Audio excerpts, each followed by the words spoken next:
After the U.S. spy scandal and fresh questions over trust, is Benjamin Netanyahu now raising his war rhetoric even further, talking up victories on multiple fronts while hinting at an even harsher response to any new attack? After the discovery of alleged U.S. spy devices near top Israeli officials, why is Bibi suddenly sounding so confident, boasting about big gains in Lebanon and Gaza as if nothing can derail his current war strategy?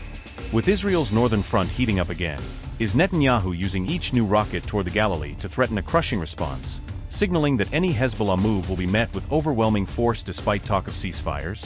As Trump's team pushes its own 20-point peace plan, is a panicked Bibi effectively ignoring Washington's script and instead eyeing a massive Gaza takeover that goes far beyond what U.S. officials are publicly backing?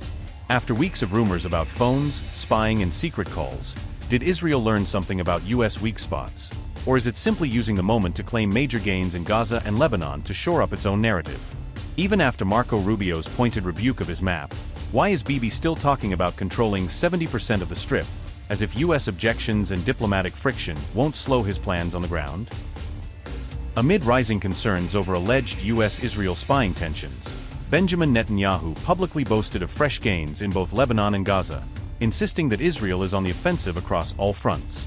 On June 7th, he said Israeli forces are still pressing Hezbollah positions in southern Lebanon, portraying the campaign as active, ongoing and steadily degrading the group's capabilities. The Prime Minister vowed that Israel will respond strongly to any attack despite the new ceasefire framework, stressing that agreements will not stop the IDF from acting if it feels threatened. He claimed Hezbollah is in retreat, saying Israeli forces eliminated around 350 terrorists in the past week alone and captured key terrain used to hide underground infrastructure. His remarks came just hours after the IDF reported intercepting 2 rockets fired toward northern Israel, underscoring how rhetoric and operations are moving in lockstep along the border. We are fighting terrorism on all fronts. In Judea and Samaria and along the seam line, the IDF, the Shin Bet, and the Israel police thwart hundreds of attacks every year, though unfortunately not all of them. This morning, a despicable terrorist left, reached Kokev Yair and unfortunately succeeded, before being eliminated, in murdering an Israeli civilian and injuring others. I first commend the local security response teams that acted immediately against the terrorists. I also commend the Israel police officers who eliminated the terrorist and apprehended his accomplice. In the Gaza Strip, we are tightening our grip on Hamas from all directions. We currently control more than 60% of the territory of the Strip, and soon we will reach 70%. We are not allowing them to rearm or harm us, and we are also eliminating their senior commanders. In Lebanon, our forces eliminated 350 terrorists in the past week alone. They captured the Beaufort Ridge, where they discovered a vast underground infrastructure. We are completing the destruction of the terrorist villages adjacent to our border.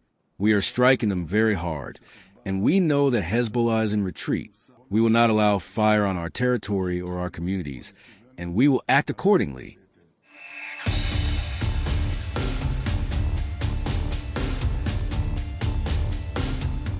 Netanyahu again claimed Israel is tightening the grip on Hamas from all sides, suggesting his government remains committed to a broad, deep military campaign in the Strip. He repeated that the IDF controls over 60% of Gaza's territory and vowed that soon we will reach 70%, language that implies an expansive security footprint well beyond narrow buffer zones. Interestingly, these comments echoed similar claims he made the previous week, suggesting a deliberate talking point rather than an off-the-cuff boast. Those earlier remarks drew what sounded like a critical response from U.S. Secretary of State Marco Rubio, who appeared keen to draw a line between Washington's blueprint and Bibi's map. Rubio said the territorial plan Netanyahu described was not part of Trump's 20-point peace framework, signaling that Washington does not officially endorse the idea of such sweeping control. That disagreement has fueled questions about U.S.-Israeli ties, especially coming amid rumors of alleged spying and device discoveries, and has raised doubts over how closely the two allies are really aligned on Gaza's future.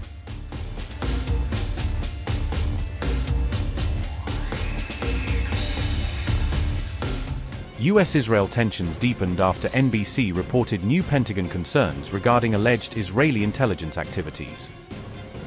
NBC cited current and former U.S. officials who said those concerns emerged within the U.S. government in recent weeks. The report said the Defense Intelligence Agency raised Israel's threat level assessment to critical in an internal review.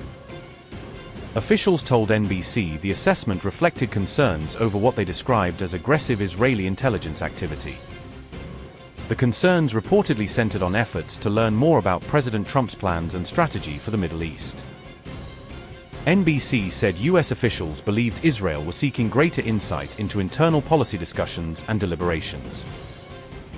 The internal assessment was said to include concerns about both human intelligence and technical espionage risks.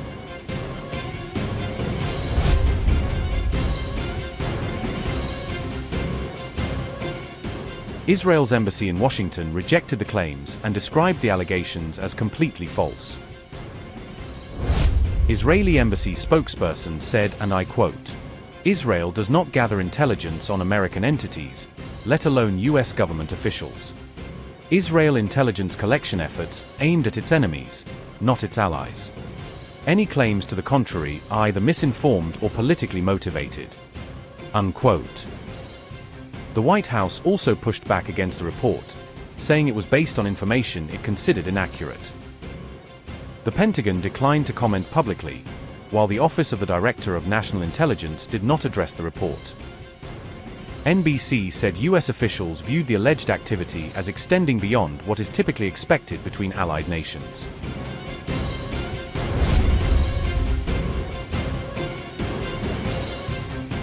The report surfaced as Trump and Netanyahu remained at odds over how to handle the future of the Iran conflict. Trump has continued to pursue diplomatic engagement with Tehran, while Israel has favored a more hardline approach. The report followed a recent heated phone call between Trump and Netanyahu regarding Israeli strikes in Lebanon. NBC had previously reported that Trump expressed frustration with Israel's military actions during recent discussions. Trump later confirmed that he had referred to Netanyahu as crazy during the sharp exchange.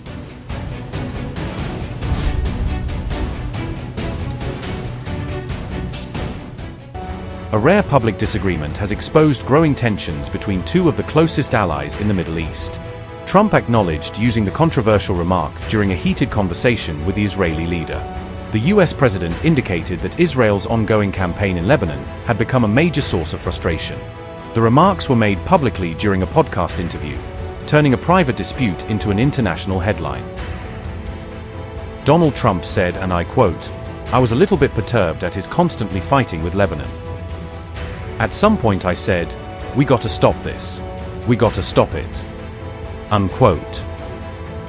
Reports suggest Trump personally pushed for restraint, warning against actions that could further inflame the region. Even after the sharp exchange, Trump emphasized that his relationship with Netanyahu remains strong and intact.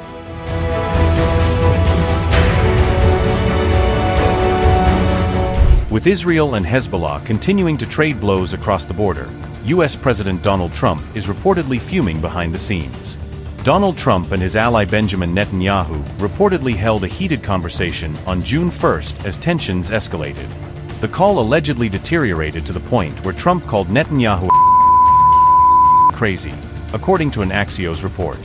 The expletive-filled outburst reportedly reflected Trump's growing frustration with Israel's actions in the region. Iran had allegedly threatened to walk away from negotiations with Washington, citing Israel's strikes in Lebanon. Trump also reportedly accused Netanyahu of showing ingratitude and demanded an immediate halt to Israeli airstrikes. The US president allegedly warned Netanyahu that threats to bomb Beirut could leave Israel increasingly isolated worldwide. Trump reportedly reminded the Israeli premier that he had stood by him during his corruption trial troubles. Trump said, and I quote, "What are you doing? You're crazy. You'd be in prison if it weren't for me. I'm saving you. Everybody hates you now. Everybody hates Israel because of this." Trump also allegedly argued that Israel was responding to Hezbollah attacks in a disproportionate manner. The US president's reported rant comes as Israel expands military operations deeper into southern Lebanon. The Trump administration is also said to be concerned about the rising civilian death toll in Lebanon, Axios reported.